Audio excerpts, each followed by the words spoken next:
Dhanbad junction पर शनिवार को मोबाइल चोर को यात्रियों ने रंगे हाथों पकड़ा। बलियापुर निवासी मुर्शिद अंसारी अपने मोबाइल को चार्जिंग पॉइंट पर लगाकर बैठ गए थे।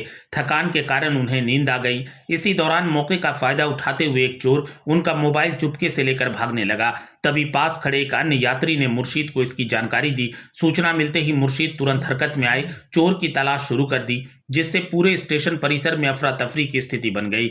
मोबाइल चोरी की सूचना मिलते ही मुर्शिद ने प्लेटफॉर्म और स्टेशन परिसर में चोर की खोजबीन शुरू कर दी। कुछ ही देर बाद स्टेशन के बाहर सड़क किनारे एक दुकान के पास आरोपी उन्हें बैठा मिला, जिसका चेहरा ढका हुआ था। मुर्शिद ने उसे पकड़ लिया और उससे अपना मोबाइल वापस छीन लिया। इसके बाद उन्होंने आरोपी को कसकर पकड़ा और घसीटते हुए पूरे स्टेशन परिसर से होकर आरपीएफ पोस्ट तक ले गए। घटनास्थल पर मौजूद लोग इस घटनाक्रम को देखते रहे और कई ने यात्री की बहादुरी की सराहना की। लोगों का कहना था कि आरोपी शांत बैठा हुआ था ताकि किसी को उस पर शक न हो।